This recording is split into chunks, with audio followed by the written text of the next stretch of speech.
Om Swastiastu. Kami dari kelompok 12 akan mempresentasikan hasil diskusi dari kelompok kami yang berjudul Mengelola Sistem Informasi Global. Sebelumnya, perkenalkan nama saya Putu Sri Wahyuni, NIM 058. Di sini saya akan membahas tentang submateri. Yang pertama itu ada mengembangkan arsitektur sistem informasi internasional. Arsitektur sistem informasi internasional terdiri atas sistem informasi dasar yang dibutuhkan oleh organisasi dalam mengordinasikan perdagangan dunia dan berbagai aktivitas lainnya. Adapun dimensi-dimensi utama dari pengembangan arsitektur sistem informasi internasional yaitu yang pertama, ada lingkungan global. Penggerak bisnis merupakan kekuatan dalam lingkungan yang harus direspon perusahaan dan yang mempengaruhi arah gerak perusahaan. Penggerak bisnis global dapat dibagi ke dalam dua kelompok, yaitu yang pertama, faktor budaya umum yang terdiri dari teknologi transportasi dan komunikasi global, perkembangan dari budaya global, munculnya norma sosial global, stabilitas politik, dan dasar ilmu pengetahuan global. Faktor yang kedua yaitu faktor bisnis khusus yang terdiri dari pasar global, produksi dan operasi global, koordinasi global, tenaga kerja global, dan skala ekonomi global. Selain itu, adapun tantangan dan rintangan bagi sistem bisnis global.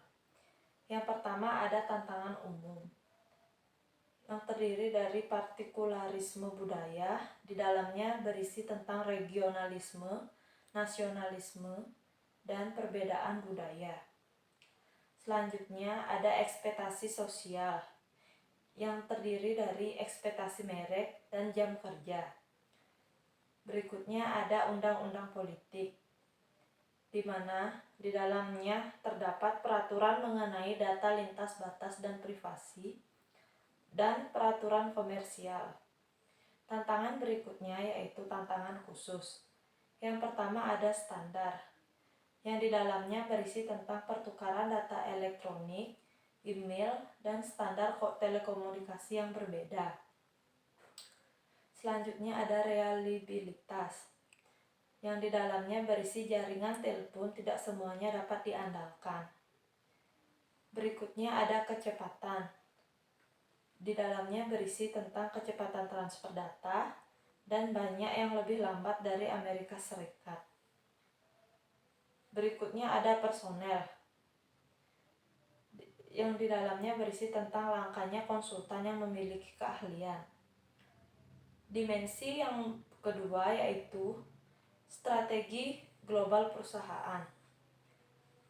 4 strategi global utama menjadi basis struktur organisasional perusahaan global, yaitu yang pertama ada strategi eksportir domestik. Strategi ini dicirikan dengan terpusatnya aktivitas perusahaan di negara asal perusahaan tersebut.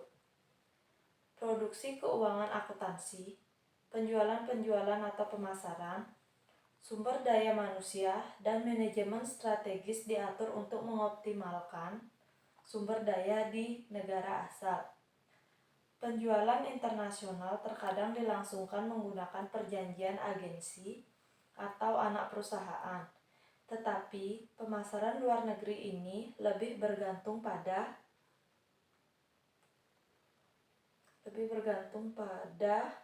dasar dan strategi pemasaran di negara asal. Strategi yang kedua yaitu strategi multinasional.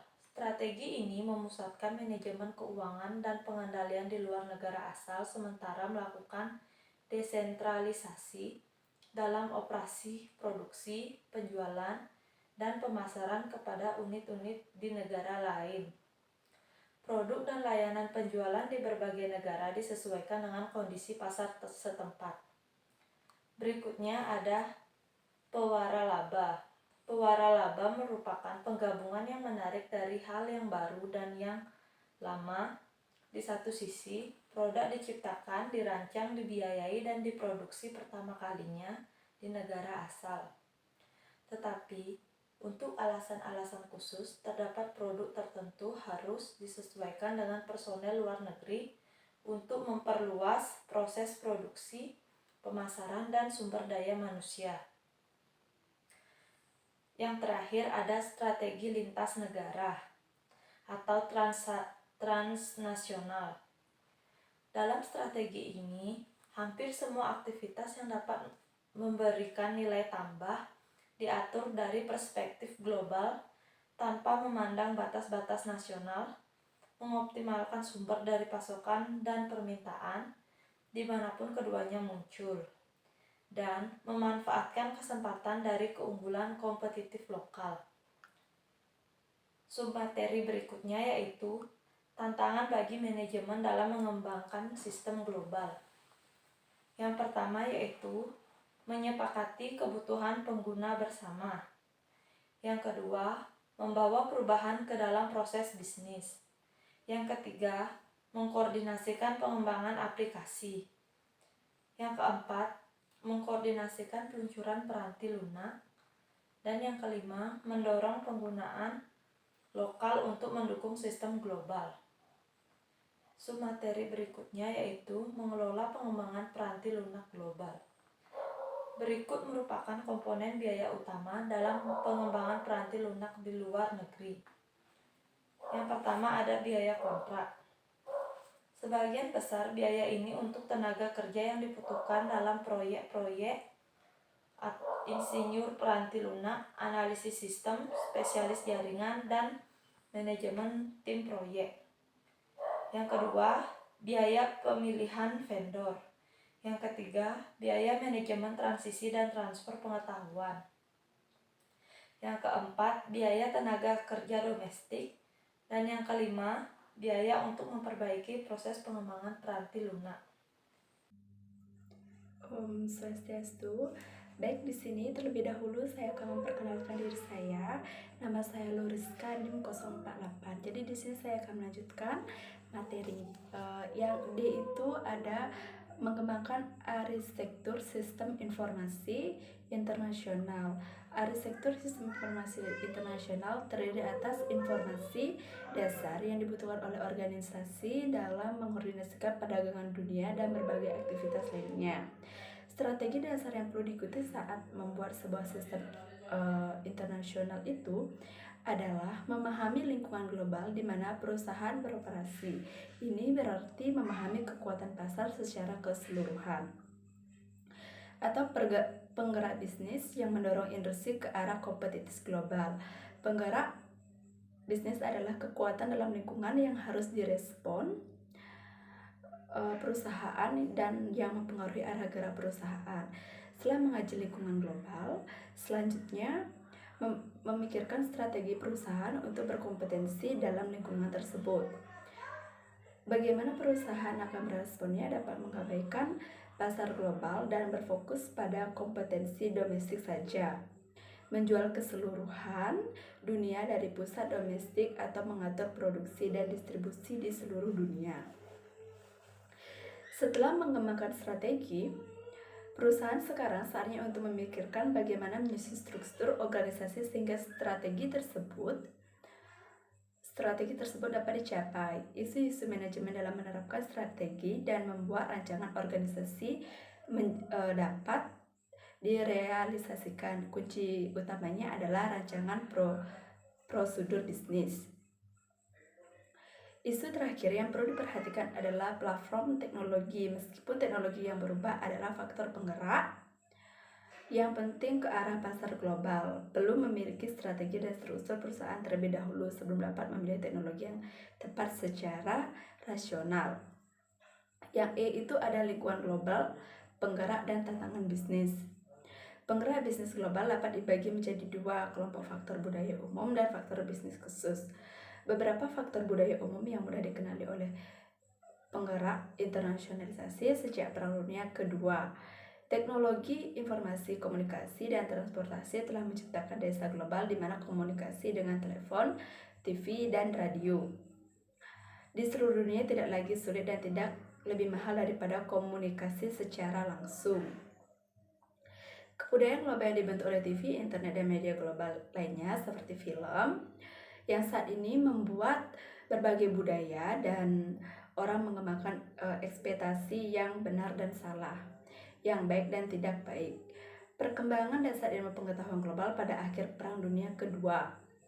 Pengetahuan pendidikan, sains, dan keahlian industri sangat berkonsentralisasi di Amerika Serikat, Eropa Barat, dan Jepang. Sementara sisanya sering disebut dunia ketiga. Tapi sekarang Amerika Latin, Cina, India, Asia Tenggara, dan Eropa Timur telah mengembangkan pusat-pusat pendidikan seperti industri dan penelitian yang sangat baik, sehingga membuat dasar ilmu pengetahuan semakin tersebar secara luas dan demokratis.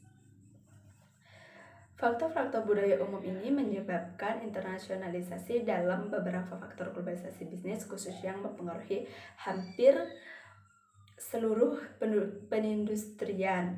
Perkembangan teknologi komunikasi yang canggih dan kemunculan budaya dunia menciptakan kondisi pasar global. Konsumen global terlatih untuk mengonsumsi produk-produk yang mirip, yang telah diterima dan dari sisi budaya. Untuk merespon permintaan ini, produsen operasi global telah bermunculan dengan koordinasi online yang presisi antara fasilitas produksi di tempat terpencil dan kota terpusat yang berjarak ribuan mil. Pasar global yang baru dan tekanan terhadap produksi dan operasi global telah menghasilkan kemampuan baru untuk koordinasi global dan semua faktor produksi.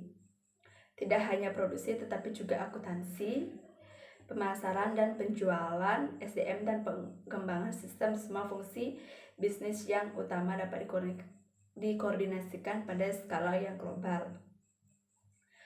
Pasar produksi dan administrasi global menciptakan kondisi untuk segala ekonomi global yang berkesinambungan dan sangat kuat.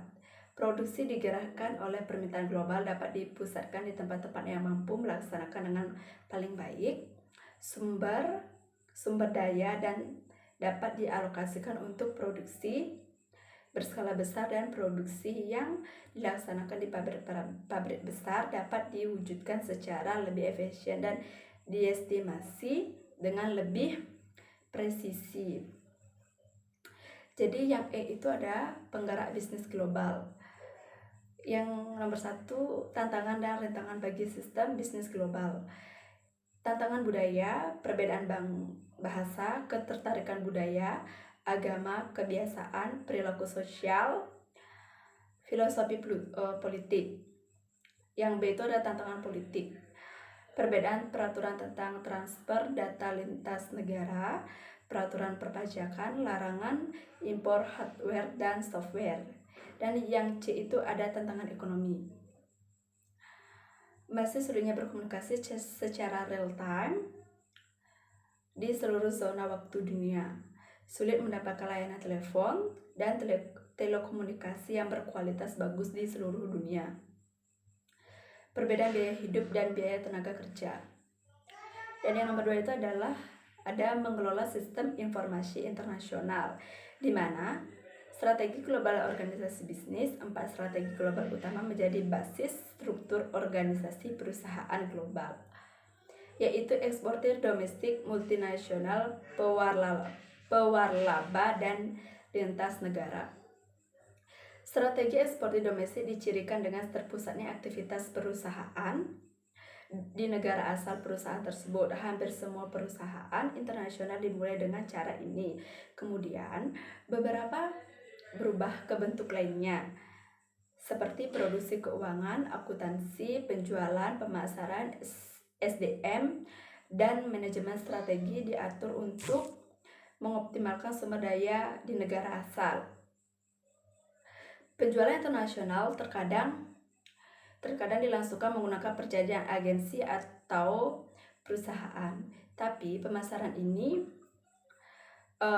di luar negeri ini lebih bergantung pada dasar dan strategi pemasaran di negara asal.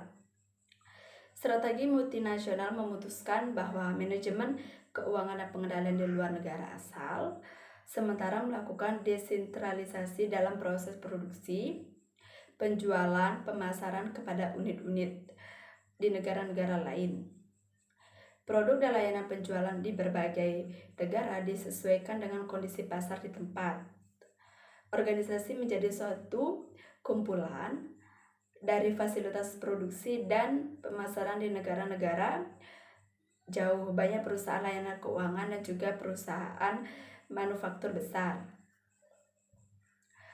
Pewarlaba merupakan penggabungan yang menarik dari hal yang baru dan yang lama. Di satu sisi, produk diciptakan, dirancang, dibiayai, dan diproduksi pertama kalinya di negara asal. Tetapi, untuk alasan-alasan khusus terhadap produk tertentu harus disesuaikan dengan personel luar negeri untuk memperluas proses produksi, keuangan, dan juga produksi, pemasaran, dan MSDM. Perusahaan lintas negara tidak memiliki negara asal dan benar-benar diatur secara global dan akan menjadi bagian yang besar dari bisnis internasional di masa yang akan datang. Perusahaan lintas negara tidak memiliki kantor pusat tunggal tetapi memiliki banyak kantor pusat dan mungkin juga sebuah kantor pusat dunia. Dalam strategi lintas negara, hampir semua aktivitas yang dapat memberikan nilai tambah diatur dari perspektif global tanpa memandang batas-batas nasional. Mengoptimalkan sumber dari pasokan dan permintaan dimanapun keduanya mereka muncul, memanfaatkan kesempatan dari keunggulan kompetitif lokal. Dan yang B itu ada faktor pendorong aplikasi bisnis global. Pelanggan global, TI global dapat membantu menyediakan layanan cepat dan layanan kepada orang-orang atau perusahaan yang berpergian kemana saja dengan operasi global. Yang ke produk global, produk sama di seluruh dunia atau dirakit oleh anak perusahaan di seluruh dunia. TI global dapat membantu mengelola pemasaran, pengendalian, kualitas di seluruh dunia. Operasi global, bagian-bagian dari proses produksi atau perakitan ditugaskan ke anak perusahaan berdasarkan pada perusahaan ekonomi atau kondisi lainnya. Sumber daya global, penggunaan dan biaya dari pelengkapan fasilitas dan orang-orang di seluruh dunia dibagi bersama anak-anak perusahaan dari sebuah perusahaan global. TI global dapat menelusuri sumber daya yang dibagi semacam itu. Kerjasama global, pengetahuan dan keahlian para mitra kerja dalam perusahaan global dapat dengan cepat diakses, dibagi, dan diatur untuk mendukung usaha program atau kelompok. Hanya TI global yang dapat membantu kerjasama tersebut. Jadi demikian penyampaian dari saya. Mohon maaf apabila ada kesalahan. Om Swastiastu. Perkenalkan, nama saya Kadek Supartini, NIM 057. Kesimpulannya yaitu arsitektur sistem informasi internasional atau International Information System Architecture terdiri atas sistem informasi yang dibutuhkan oleh organisasi dalam mengkoordinasikan perdagangan di dunia dan berbagai aktivitas lainnya. Dimensi-dimensi utama dari pengembangan arsitektur sistem informasi internasional adalah: yang pertama, lingkungan global, penggerak bisnis dan tantangan. Penggerak bisnis adalah kekuatan dalam lingkungan yang harus direspon perusahaan dan yang mempengaruhi arah gerak perusahaan. Penggerak bisnis global dapat dibagi ke dalam dua kelompok, yaitu yang pertama ada faktor budaya umum, yang kedua ada faktor bisnis khusus. Yang kedua, strategi global perusahaan. 4 strategi global utama menjadi basis struktur organisasi perusahaan global, yaitu ada yang pertama